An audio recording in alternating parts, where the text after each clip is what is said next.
Hey everybody, thanks for tuning in. So today's video, as you can probably see, it's about Starlink. So we are in Ontario, Canada. We are about just under 2 hours north of Barrie. For those of you that know the areas, you'll know that it's country.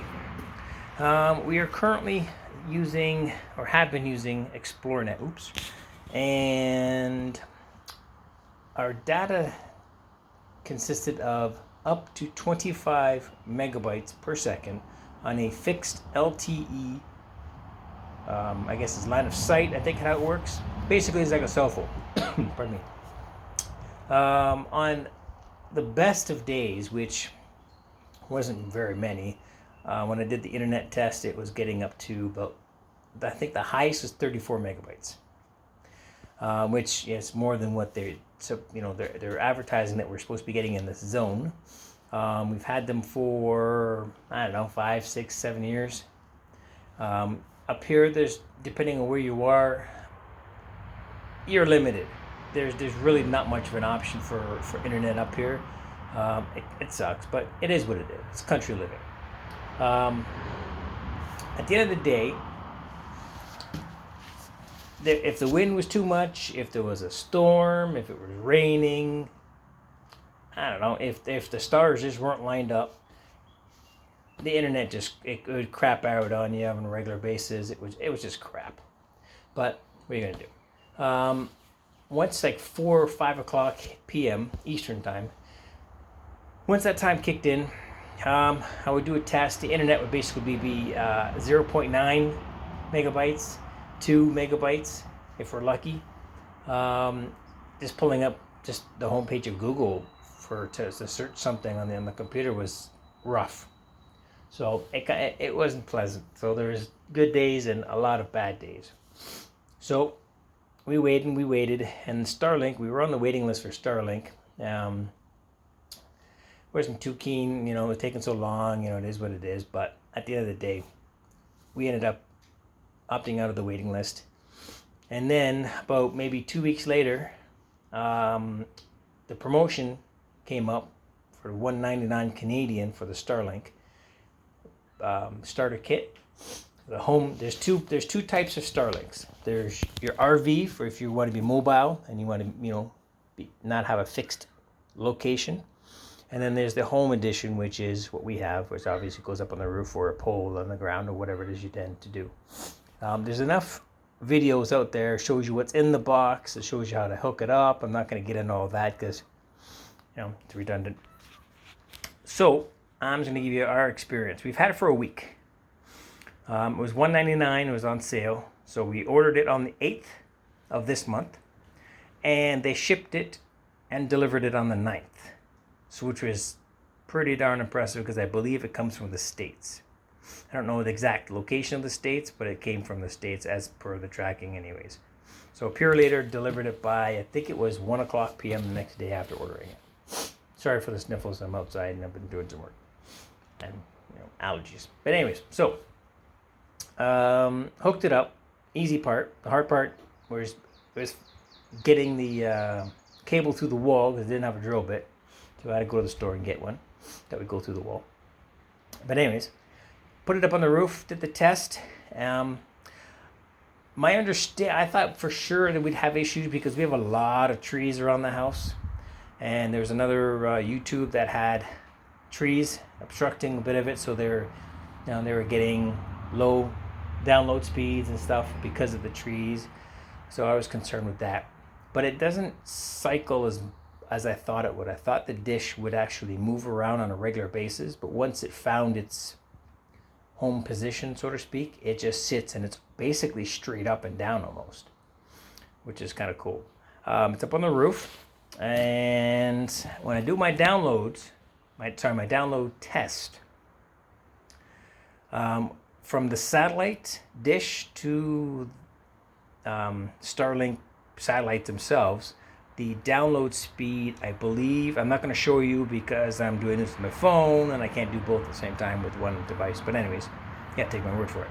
I believe was, oh God, I can't remember now. But the download speed was, I think, 300 megabytes from the satellite to the dish. And when I did the wireless using their router to my phone, I was getting, at highs, I was getting 180 megabytes per second, and that's a wireless. So I did the disabled, plugged it into our own router. That's everything's already pre-hooked up. I just unplugged xplornet and plugged the Starlink into our router. Turned the computer on, let it do its thing, and on average, my download speed doesn't hit less than 100 megabits per second. And we've seen it as high as like 211. So it is fluctuating up and down, which is expected. But the fact that I'm getting, at least 4 times the download speed compared to xplornet is why we called and canceled xplornet. And we're sticking with this. Even if it craps out, there's a big rainstorm or snowstorm in the wintertime and we don't have internet for a day, that's fine. It's already paid for itself, so to speak. It is more, it's pricey, but it's almost the same price as what we were paying for xplornet. And my maximum download was 25 megabytes as per them, which I was never hitting on a regular basis. Here with Starlink, we're getting 100 megabytes per second minimum. So if you're on the fence and trying to think, is this worth it? For us, it was, we've had it for about a week now, and there's been no issues with it. It sits up on the roof. It hasn't really, pardon me, it hasn't really repositioned anywhere, because in the owner's manual, whatever it is, it says it takes up to 12 hours for it to find its permanent location or whatever it is supposed to do. And we've had no issues with it. We have 2 computers running plus a couple of wireless items off our own router. There are YouTube videos that will show you that in the box it does not come, the new generation, let's say what is this, 2.0 or whatever this is, it doesn't come with the ability to hardwire their router into your computer.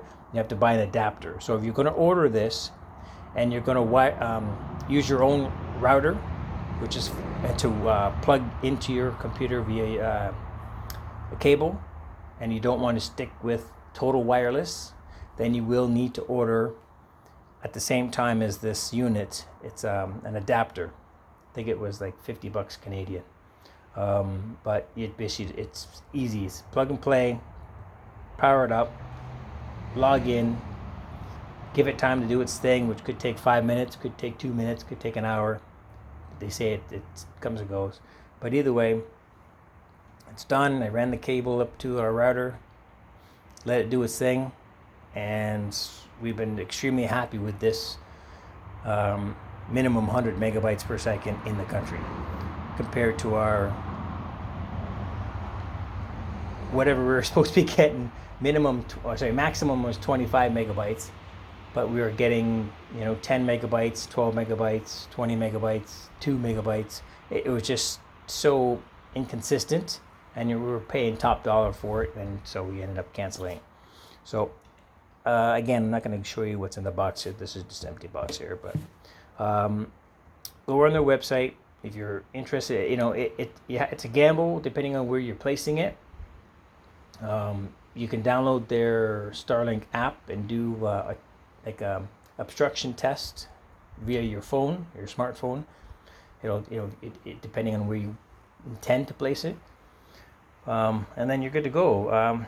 I'm rambling on here. There's not much more to say except for we're happy with it, and we'll see. Like for those that are actually doing YouTube videos on a regular basis, the upload was, I think, 14 megabytes for upload. Before, I was only getting 1 megabyte for an upload, so it'll be interesting to see how quick this video goes. We can stream YouTube videos at 1080p on our monitors now. I don't have 4K, but still 1080p. I was never able to stream a 1080p video. I think my resolution with xplornet was 480. About 480. Was it 480p or just 480? I can't remember. But 480 was the original streaming on YouTube. Now I'm able to do 1080p on every video, and there's no buffering. It just goes and does what it needs to do. So yeah, so if you're living in the country and you're in Canada, especially in Ontario, and you're trying to figure out, you know what, you don't have access to wired or any high-speed internet like we're supposed to, take a look at the Starlink. Hopefully it might work for you, depending on tree obstructions and such. But besides that, we give it a good thumb up for this. It's a good experience so far, and even if it craps out once or twice here and there, it's a lot better than what we had before. So yeah, so thanks for watching. If you have any questions, put them in, post any comments. Don't forget to hit that like and subscribe if you don't mind. And besides that, have yourself an excellent week, and we'll talk to you guys later. Bye.